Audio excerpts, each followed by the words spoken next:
So this is Macher Jhol, my latest. This is a book that's written by me, illustrated by Shumanto De, and published by Pickle Yolk Books. This is Shumanto's first book, and this is a book. Macher Jhol, I must tell you, in Bengali means fish curry. So that's at the basic level, most basic level, that's what the book is about. So the story has to revolve around a certain fish curry that a certain character in the book is all sets out to look for or get prepared.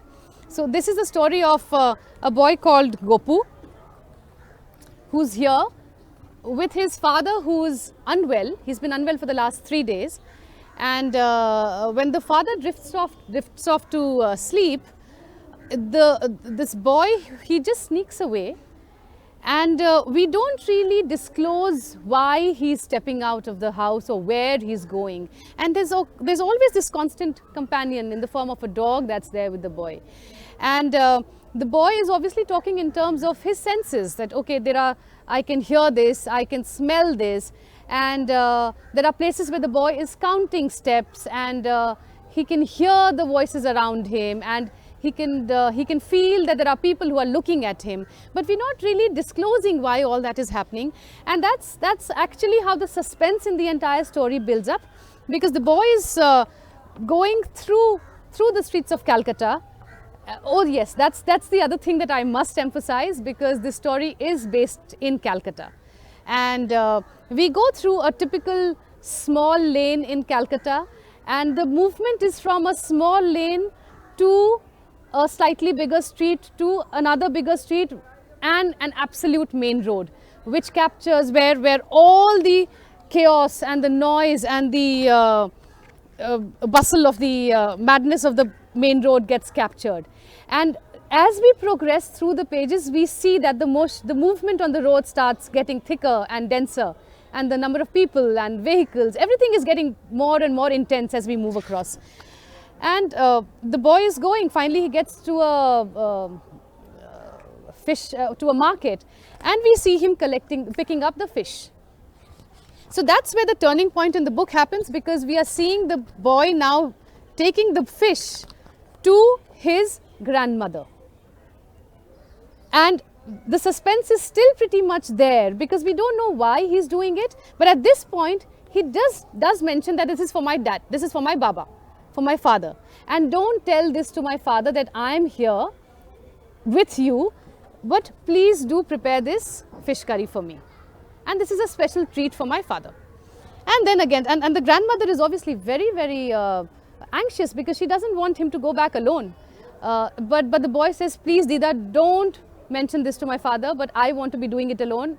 You also, please don't come with me. But, so the grandmother assures him she's not going to. And then we see him heading back on his own, of course, he's alone.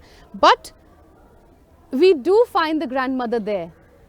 And it's quite clear in the book that the boy doesn't know that the grandmother is actually following him. And then we come to the part where he heads home.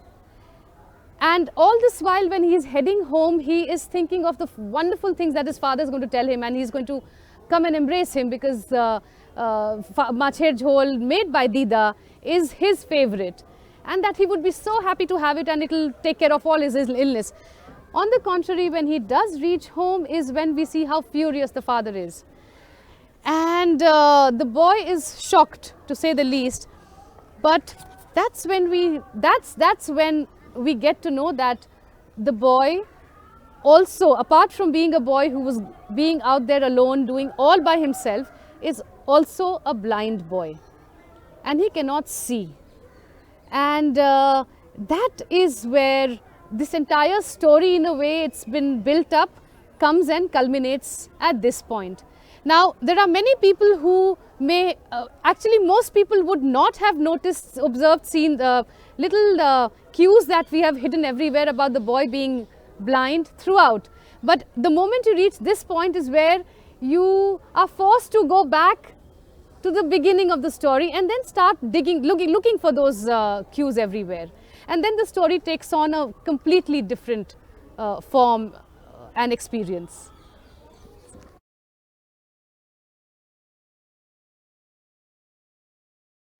Okay, so I need to tell you that this book happened not because of the story, but because of the illustration.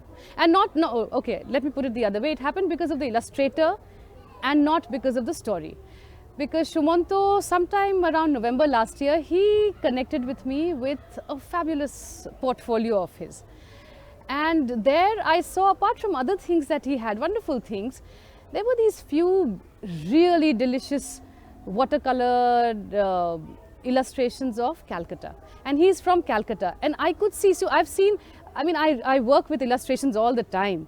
But there was something in those illustrations, it was so fascinating, the way he had captured every single aspect of the streets of Calcutta. And Calcutta is like a second home to me.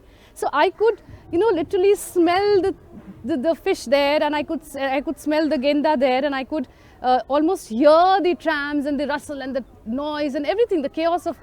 And I said, there has to be a book that goes out in this world with these illustrations. Now, obviously, those illustrations were very different, but I remember pointing out a couple of illustrations which I really liked. And one of them was a street scene, which was a front sort of view, and it went into like a deep channel, sort of a tunnel kind of a thing going inside. And both sides of the streets were full of all kinds of people, really. And not one of them looked cliched in that sense. Okay. And I asked Sumanto, will you be able to reproduce? I wouldn't want you to reproduce it, but can you make it into a 32-pager? He said, yes, why not? And I remember sitting down that night, and it's never happened with me before, because I take a long time writing my stories, almost years, 2, 3 years, 4 years. And this story happened overnight.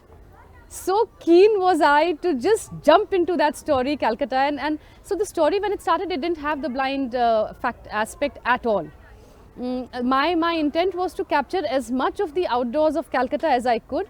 But I figured that by my midnight, I could feel that it wasn't really going anywhere, because it was looking like a soulless story. So it was there, it would be beautiful, but there wasn't a heart in that. And that's where I went back to the drafts, and I started, and I said, okay, this could be one aspect, because because we don't really have too many stories where the agency rests with a disabled child. And also showing the child with that, giving the child that sense of freedom. So I guess it just combined. And the fish, I must tell you, the fish aspect happened also because there was another illustration that Sumanto sent.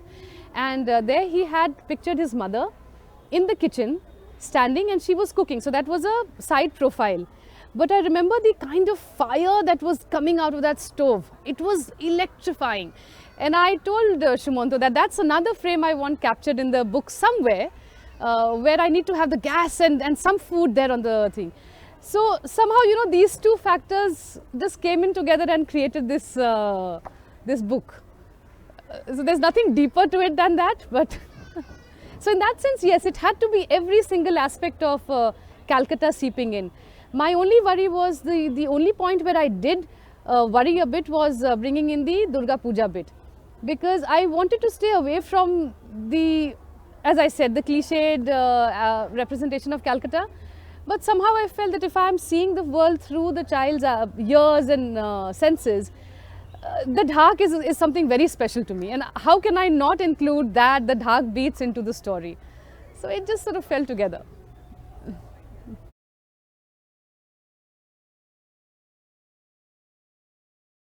So, I mean, for me, every single page is a masterpiece in that sense, because we hardly ever do get to see this kind of artwork going into a children's book. But the absolute favorite has to be this one. There's this double spread which captures almost every building of Calcutta, as you can see, if it's a little clear on the screen. I hope it is.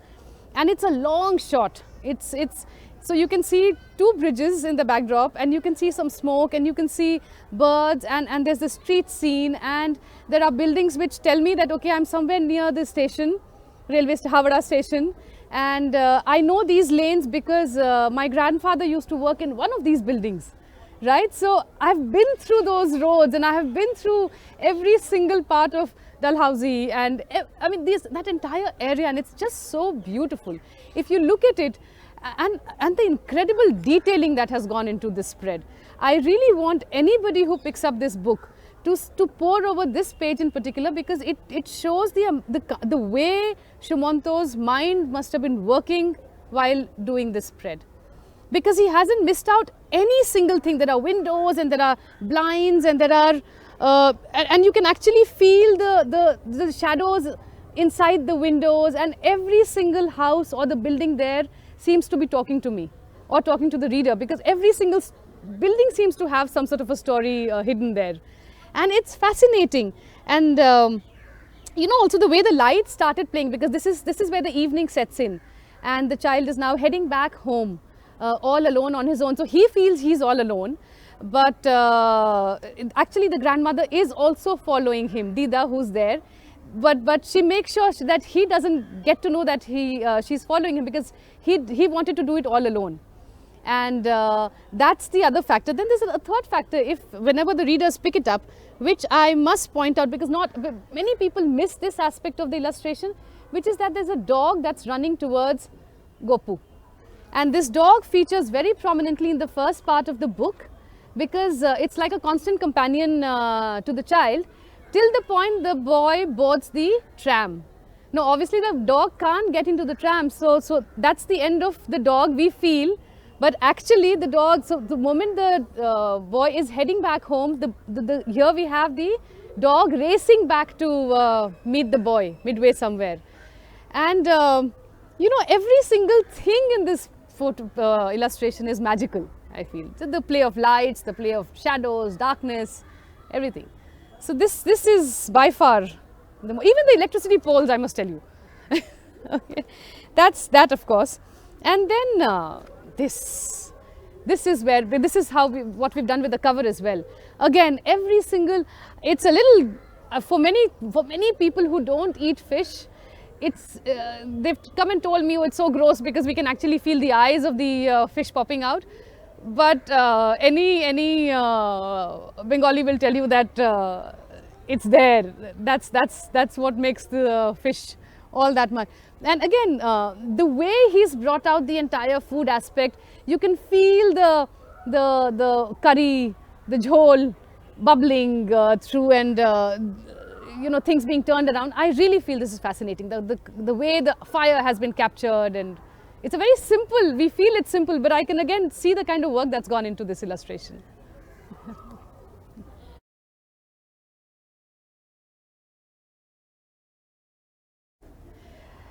It has to be, see, there are people who have held sessions around this book. I haven't, but there are others who have, and they have come back and told me that what they enjoy the most is the suspense factor. Because you know, that the thing builds up through the story as to why Gopu is heading out all by himself, and he's going from one point to another, and obviously there's something which there are things that he knows he's not too comfortable with, the reader knows he's not too comfortable with, and yet he's doing it. So that the suspense keeps building up gradually. Also, there have been times when people have come and told me that yes, why, so, and if they don't really get the end, they come and ask me, okay, why are the numbers featuring there? And why does he have to do that? So these are two things that I know for a fact people have either enjoyed or questioned. And apart from that, they will enjoy, see, it's the story of any child who is on his own. The agency rests fully with the child. And whether the child is making a mistake or whether he's doing something heroic, It's all because the child himself or herself has, in this particular case, himself has decided to do it. He's decided to take that risk, and he made sure that he goes out into the dangerous world, in his case definitely so, and he's back. But he does it with a confidence that he can do it. And I think that's what the children will find the most interesting and appealing, because at one level, every child out there wants to be like Gopu. And this, I'm not even talking about his disability. I mean, this is we are just looking at, in fact, disability shouldn't even factor in here beyond a point, because I see Gopu as a child who's just stepping out because he wants something special for his father. And to a large extent, that's what many children want to do in a number of ways, and they are unable to do many a time because we as parents impose all kinds of restrictions on them. So I think that is what.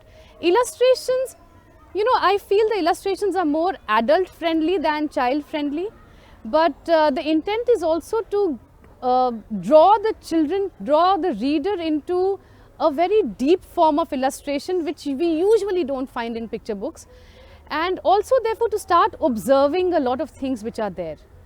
So I would want the children, but I think we can answer that question a little later. Yes.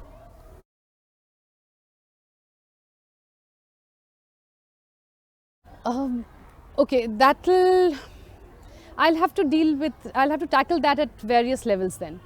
A is simply take it as a picture book which has a story, which has a beginning, middle and end.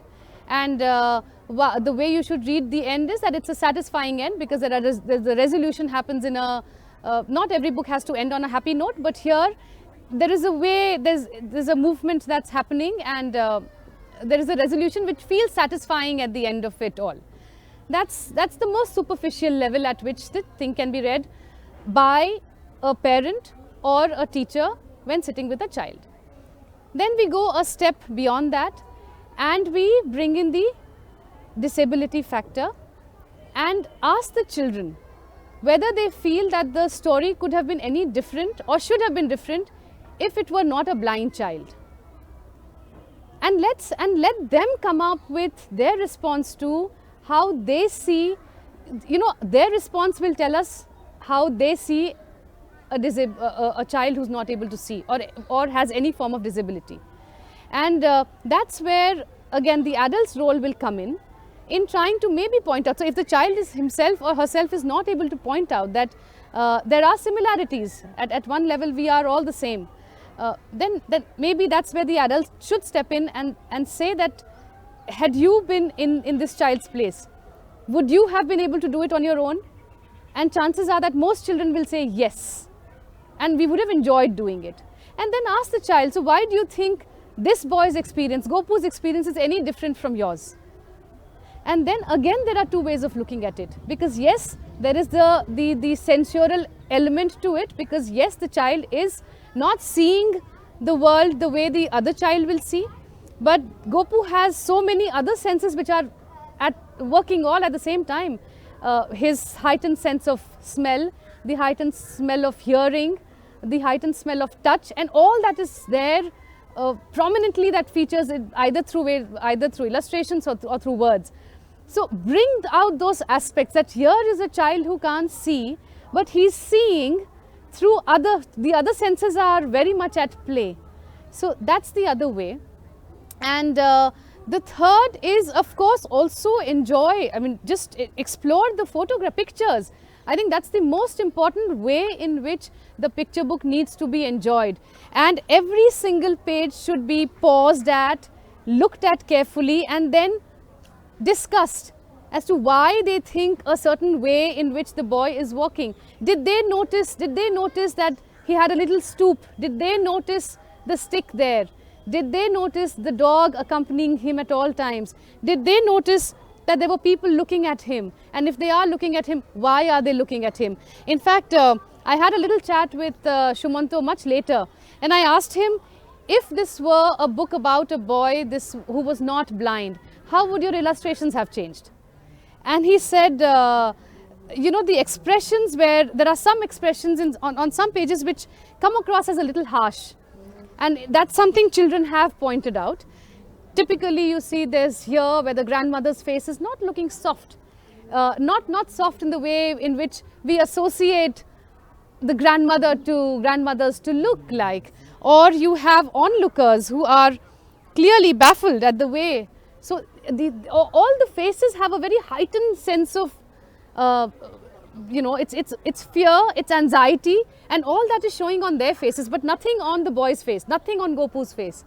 So that's the other aspect of discussing with the children as to why they feel that aspect has come into the illustrations. Because the moment the child is back home and back in the safe zone, the mother's face, the grandmother's, the Dida's face softens. Now that's something that the child may observe, may not notice. But if the adult is able to pick up these little signals that have gone onto this page, it will make for a far more richer experience when reading this book. And there are multiple ways of reading, multiple levels at which the interpretations can happen. Also the details that have gone into the house. Is the household where the book is being read different from the household that's being depicted here? If they feel yes, why? I mean, why, for instance, should there be a... I must show you this illustration, for instance. You see, there's a jhadu there. There are sneakers there. But look at the way the switchboard is there. Are these also telling some sort of story? I mean, is there a kind of household we are trying to portray? And also, I mean, again, yeah, the way the bucket is placed, the way the mug is there. I think there are so many ways of looking at this book. Also, the parent-child bonding. That has to, I think that's one of the most intense part of the thing. Also, when the father is furious at Gopu when he comes back, and it's angry words. He said it's angry words, fearful words, and annoyed words, and all the emotions that the father must have felt when the child was away comes out only in that one sentence, but it says it all. So and there are many things in this book which are left unsaid. And those are the gaps that the parent or the teacher or the librarian has to dig out of the child. And this is not true only for this picture book. Any picture book across categories, across age groups need to be read like that. There are narratives that are happening at many levels, and not everything that goes into a picture book is always mentioned in the text form. So those are the elements that the teachers or the librarians or the parents need to actually be concentrating on. Because what's visible is visible to the child, is visible to everyone else. But it's the little things that are hidden everywhere is what need to be drawn out by the adults. And that is what will also get the child to appreciate this medium a lot better. And not just feel that, okay, it's for very, very young, because there are stories that are there. I mean, this is a story of a disabled child, or this is a story of a child. And even a child of, say, 12-year-old would want to do something alone. Even a child of 16 may want to do something alone, and the parents may not be allowing the child to do that. So